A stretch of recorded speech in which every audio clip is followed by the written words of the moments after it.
The internet is a very weird place. We've existed for thousands of years without even once looking at a laptop, and then in one cosmic minute, the entire planet becomes connected. This unleashes an inevitable quickening of everything. But before you go into hiding for the upcoming cybernetic apocalypse, take a second to think about the sort of rapid changes the internet has facilitated. I'm not talking about your instant access to cat videos and porn. As a matter of fact, let's take this back to a different time and properly unpack it. Back to the 20th century when all we had was radio, TV, and books. Back then, if you wanted to see the content of someone whose work you enjoy, like a movie or a radio show, you would have to count on them appearing on whatever platform was available at the time. It was either that, or you had to access some tapes, the theater, or some other hookup. If you really enjoyed what that person said and you wanted to talk to someone about them, you would only talk to the people around you. There were no chat rooms. You had to be lucky enough to find a sort of club or something along those lines to talk to like-minded people, and assuming you found them, you could only discuss these topics when you were together or through some other limited medium like the telephone or through mail. Compare that to today, where the way people organize around someone they like is completely different. Now you don't just hear and see them on the internet. You can play back all available videos of that person on demand without limitations and usually for free. Do you want to talk about someone or the topics they discuss? Go on social media and you can find thousands to millions of people discussing one person.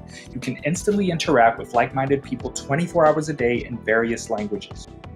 Now at first, this seems great. And it is, because people can enjoy each other's thoughts and opinions more than ever. And the ability to learn and grow within a positive community exists now more than it ever has. But the internet is a tool, like a hammer. You can use it to build something great, or you can smash it against your head 45 times in a row.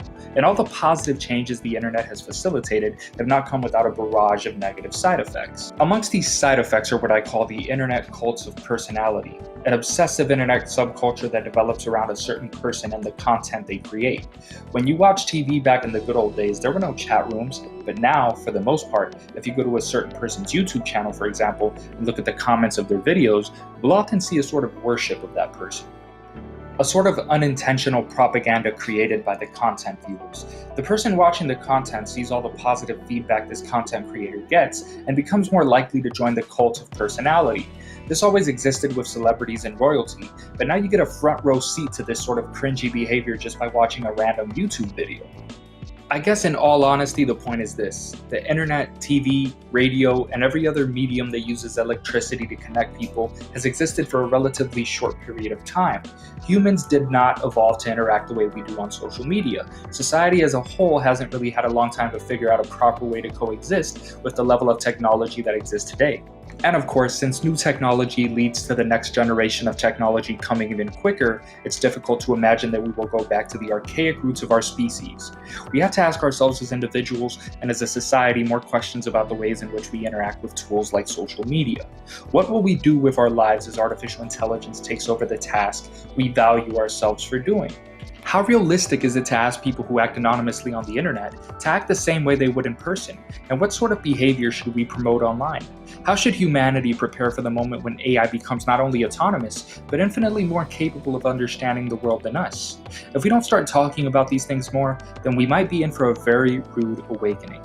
I'm the Modern Ape, and if you enjoyed this video, please feel free to subscribe.